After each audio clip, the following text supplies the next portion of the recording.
Hey friends, I have a question for you. How do you see the world? No, seriously, in what lens do you see the world around you? Do you see it as a positive place, opportunities, love, kindness, goodness?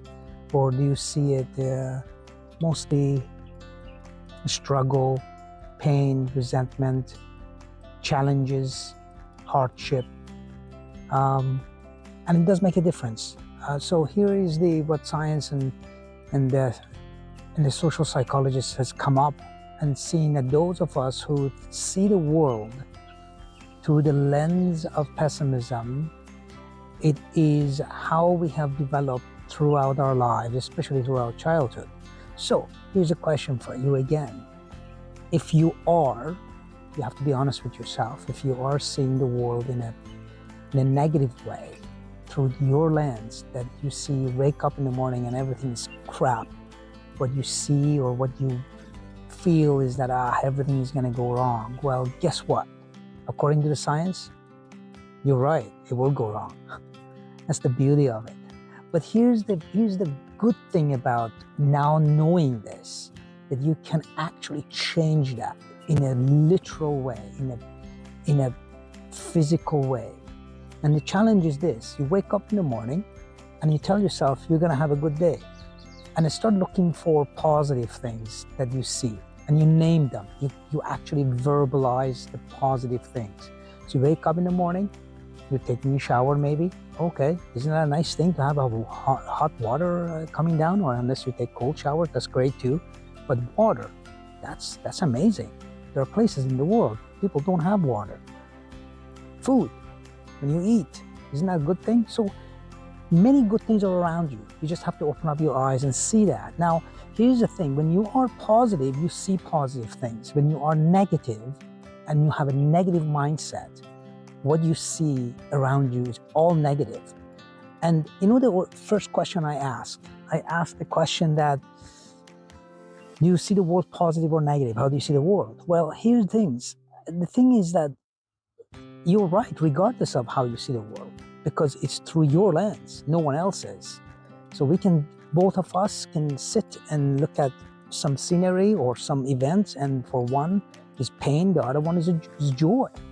And you can't really debate that. But the idea that if we are more positive and have optimistic view, that biologically affects our own beings, especially in terms of our mindset. And when body and mind and soul are connected, and it's amazing how science and now neurobiology has evolved in the last 20 years, that it's irrefutable to understand that the power of positive psychology in terms of what it does to the physiology.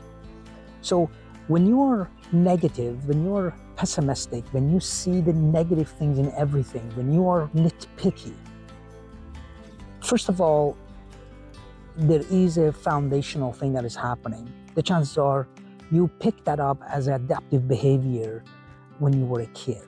And either that or that somebody was doing that to you, guardian, parents, whoever that you were around. And they probably didn't know any better either.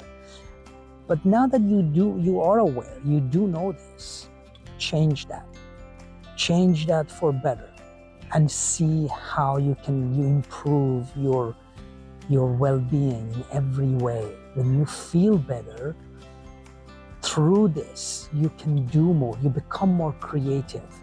Optimism creates creativity, and pessimism creates monotony and lack of progress. And it's proven. This is not, I'm not just sitting here and telling you these things just, to waste your time, but it is so important, and it is common knowledge now amongst all the gurus that this is the way that you should live your life. And when you are in that realm, when you are in that field of energy, you will learn to enjoy life more, because that's what life is all about. Life can be full of misery and struggle. We all have that, and we go through that. And there's an Alexandria, and many centuries ago, made a comment that be nice to everybody you meet, because they have a lot of problems. And that's true, we all have a lot of problems. So, but dwelling on those problems, that's not gonna have any utility to save anything, to cure anything. So we do the best that we can, create a life of meaning in whichever way that we can. But first comes creating the understanding of ourselves. And the task that we have in this life is first understand why we do things that we do and why we can change it for better, because the alternative is not good at all. It is the best possible task that we can undertake, and that would be the self-improvement, to become a better version of ourselves, so that we can have a different view of this world that we're living in. And this life is a very short life, so I choose to live it